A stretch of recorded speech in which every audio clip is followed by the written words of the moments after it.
My daughter excluded me from her wedding, claiming a truck driver like me isn't sophisticated enough to fit her new life. It hurts to see her look down on me after everything I've done for her. After raising my daughter alone for 15 years, she didn't invite me to her wedding and chose her mother's boyfriend to walk her down the aisle because I wasn't rich or sophisticated enough. On the morning of her wedding, my daughter called me in a panic because her mother had messed up big time. But this time I refused to clean up her mess. I'm sorry if I'm not doing this right. I'm new to Reddit, and I'm posting because I feel really conflicted and just want honest opinions.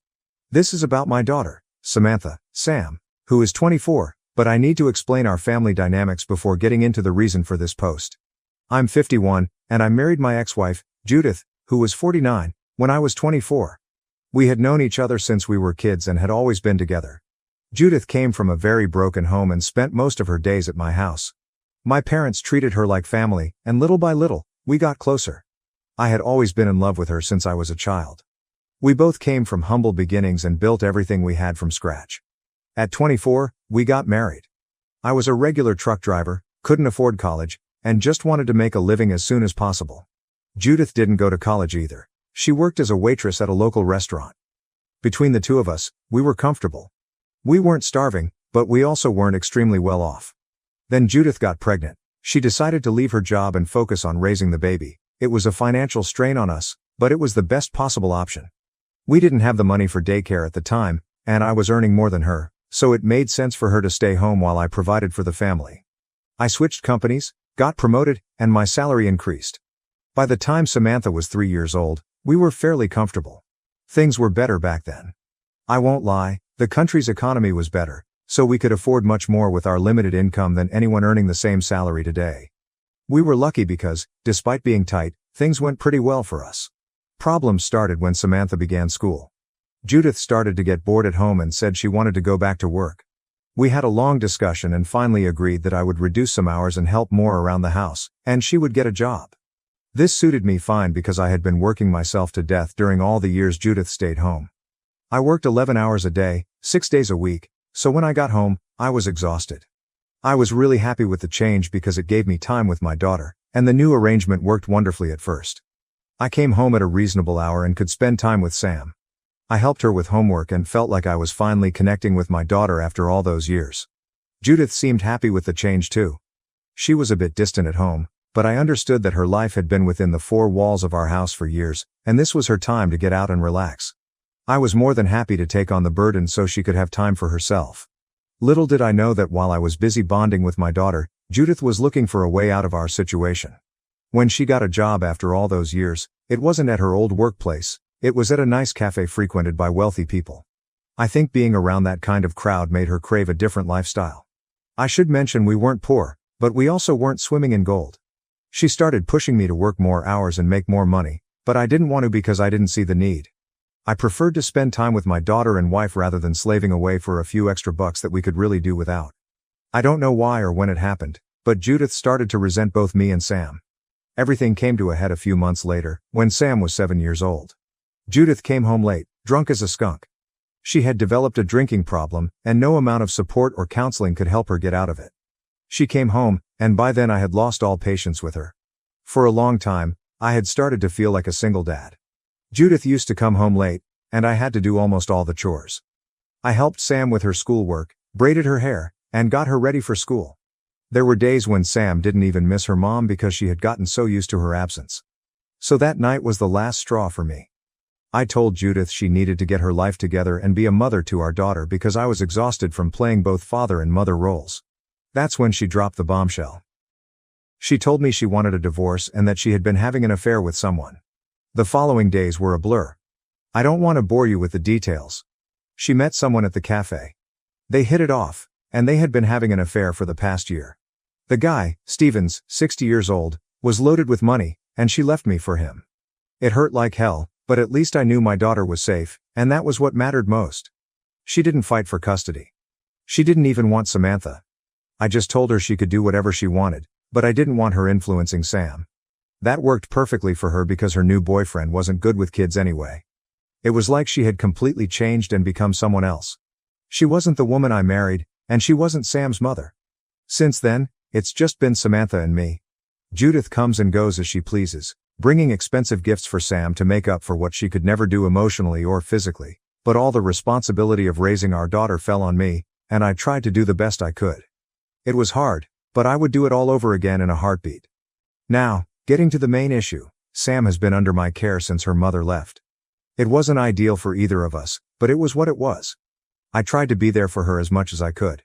I never missed a single school meeting, didn't miss her sports events, and took her to most of her parties. I did the best I could. I knew I couldn't do much for her financially, so I tried to be a good father and be there for her. I tried to be her friend, tried to create an open environment at home. I'm not saying I didn't make mistakes, but I always tried to avoid them and do right by Sam as her only parent.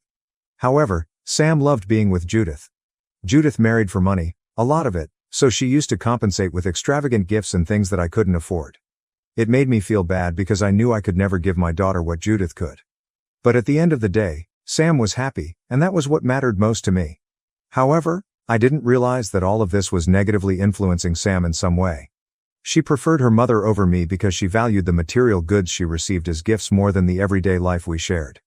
Initially, I let it go because she was a child, and any child would prefer new, shiny toys over the mundane. What I didn't realize, however, was that this was becoming part of her personality and that it would continue into her adult life. When she turned 18, she told me she wanted to be a hairdresser, so I enrolled her in a hairdressing course. She worked very hard, and I was very proud of her. She got her certification and started working very soon. Since then, she started avoiding meeting with me. At first, I didn't think it was avoidance. I simply believed her when she said she was busy and respected that she was starting out in her job. And the first few months can be tough, so I gave her some leeway. I missed her. I missed those moments when it was just the two of us, but I didn't express it to her because I didn't want her to feel guilty. She was an independent person and had every right to live a good life. What had I worked so hard for if not for that? Gradually, I started to realize that she was deliberately creating distance between us. I tried to reach out a few times and even asked if I had done something wrong, but she never revealed anything to me. We weren't distant, but we weren't very close either. I guess that's part of growing up, you drift away from your parents. It just hurt a lot because she was all I had. I never dated anyone again after my divorce from Judith. I was too busy caring for Sammy and working to find time to date. I also didn't want to create a complicated family dynamic, nor did I want her to have any resentment or complaints toward me. She was my only priority, and I was content with how my life was. My duty to my daughter was much more important to me than the loneliness I felt. However, when she started distancing herself, I felt like I had been left behind, like everyone had started new lives while I had been here all along. I didn't know she had reconnected with her mother and had started to prefer her over me. Well, Sam is 24 now, and she got married 2 days ago. In the days leading up to the wedding, there was a lot of drama, and I acted in a way that was very uncharacteristic of me. A few weeks before the wedding, Sam told me that, although I was a very important part of the wedding, she didn't want me to walk her down the aisle. It hurt a lot because I had been waiting for that moment my whole life. I tried not to react badly and simply asked her why she wanted to remove that from her wedding. She told me that she felt it was a very patriarchal tradition and didn't believe in it. I told her I respected her wishes and would be there for her in whatever capacity she wanted me to be. 2 days later, to my absolute horror, I found out that in fact, there was going to be a walk down the aisle, but not with me. Her mother's boyfriend, the guy she cheated on me with, was going to walk her down the aisle. I wasn't supposed to find out. It was an accidental slip from Mark, Samantha's fiancé. I asked Samantha if it was true, but she denied it.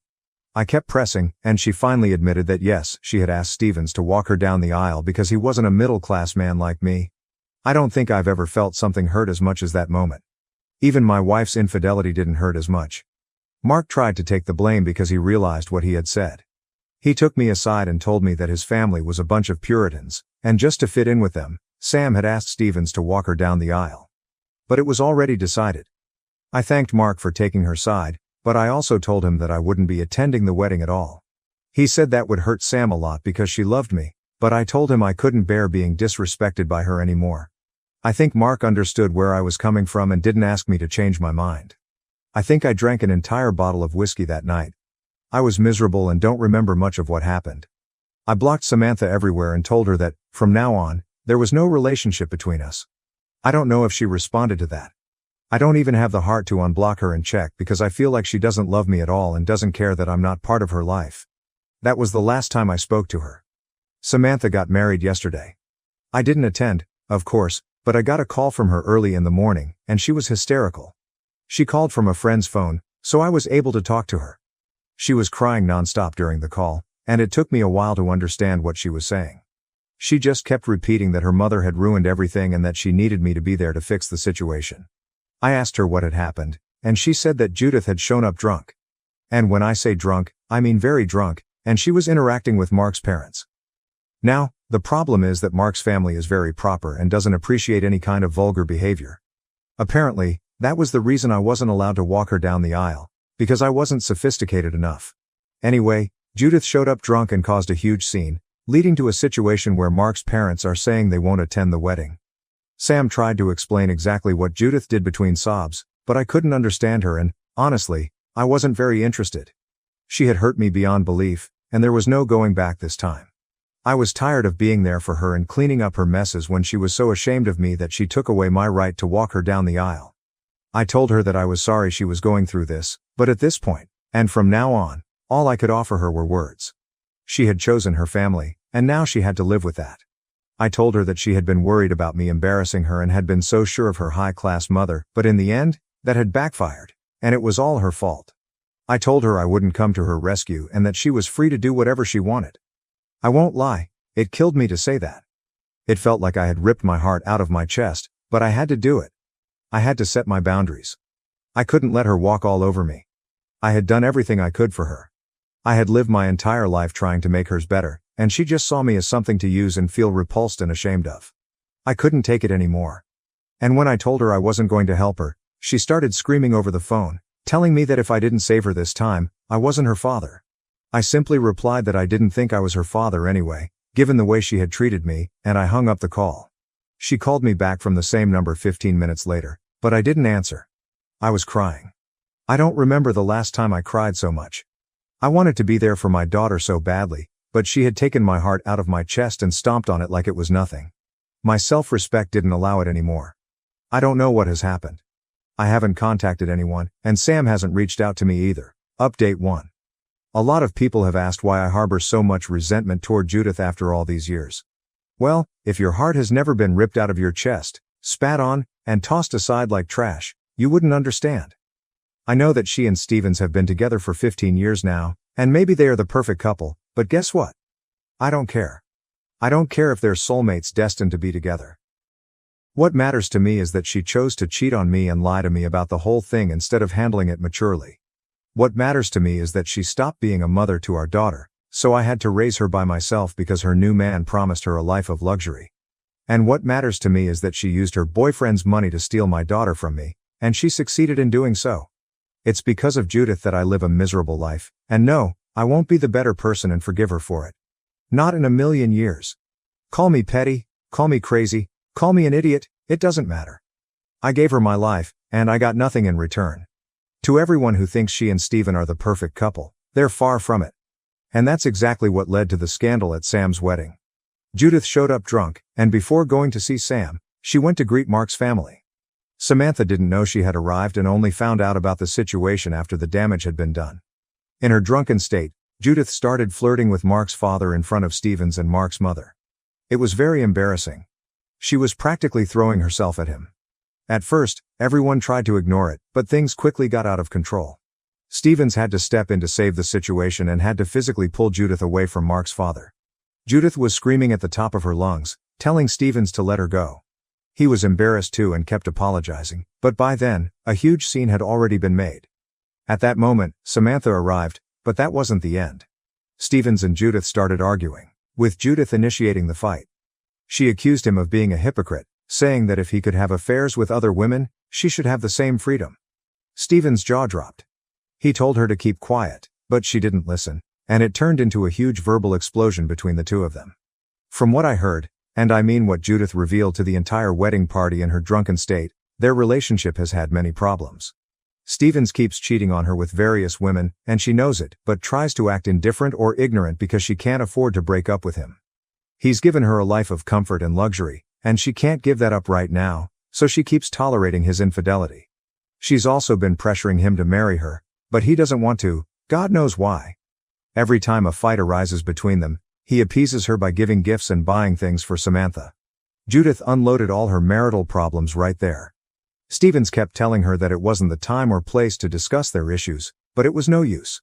She continued in a full-blown rage, hitting his chest, grabbing his hair and more. The situation was so bad that if it hadn't been stopped, the police would have been called. Stevens had scratches on his face, and in his defense, he pushed her.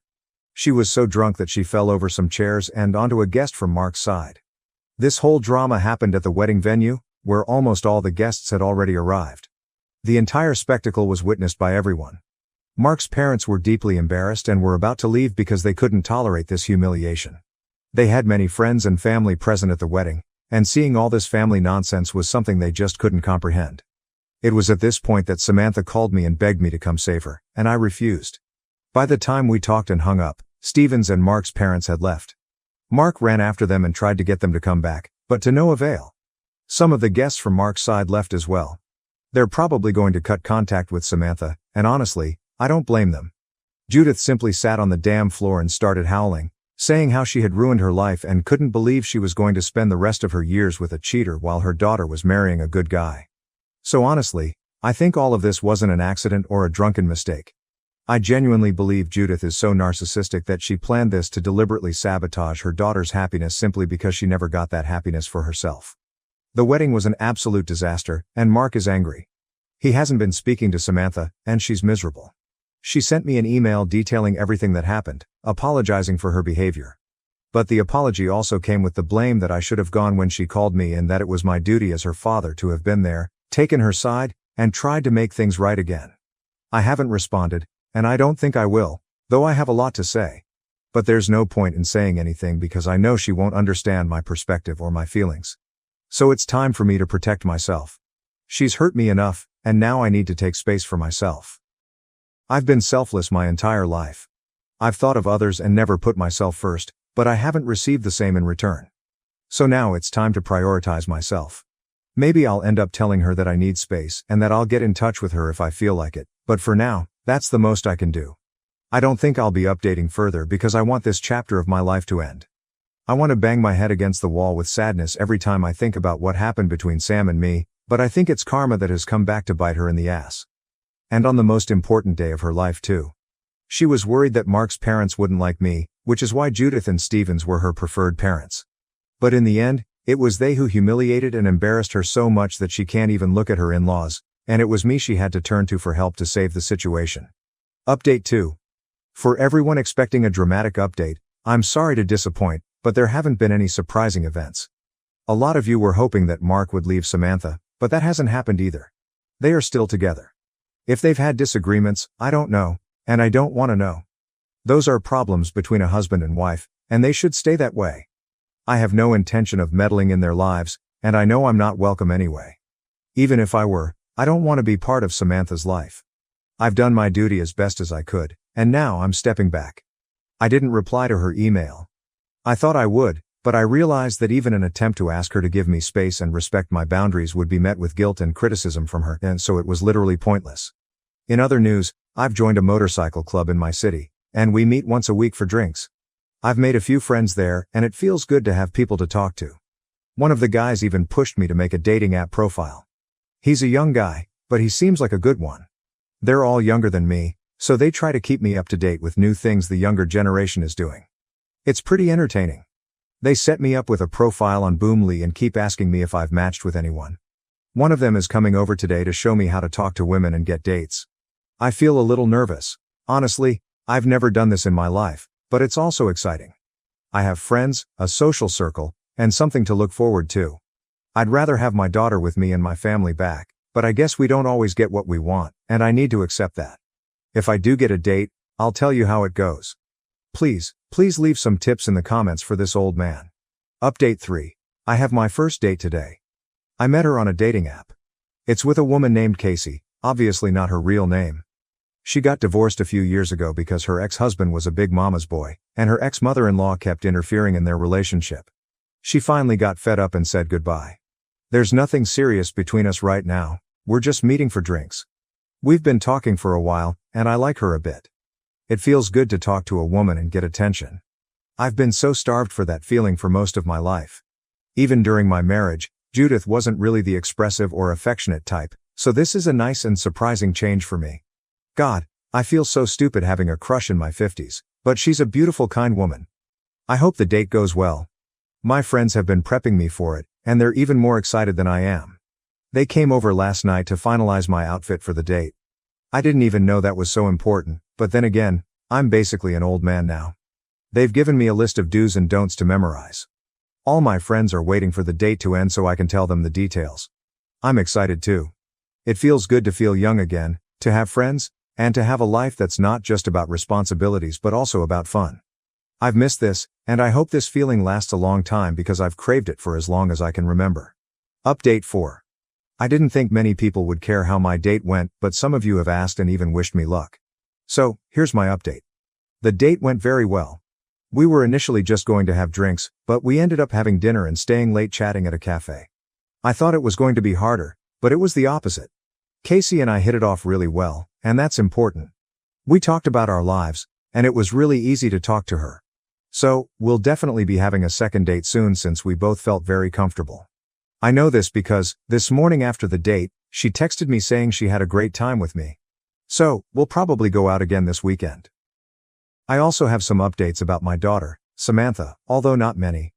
I know she has finally split from Mark. This morning, I received another email from Samantha saying that Mark's family is ashamed of hers and that they don't approve of the marriage. They've had some arguments with Mark and finally decided to separate. If you ask me, I think Mark left her, but the only version of the story I know is that she also blamed me for not fixing any of it. I don't feel guilty as it's not my problem. I don't see myself as Samantha's father. I was for a while, but she chose to cut me out of her life. So, she should ask Stevens to fix her problems now, right? He was part of the problem. Either way, I haven't responded to that email either because I'm not interested, but I thought it was interesting to share this new information since you've all been here for me. In the end, I guess Judith got what she wanted. To ruin Samantha's life so that her own wouldn't feel as bad. Update 5. I don't know how many people will remember my story, but for those who don't, I'll give a brief recap. About 5 years ago, I had an issue with my daughter, who preferred her wealthy stepfather to walk her down the aisle instead of me. Then she called me to fix a problem at the wedding, but I refused to go.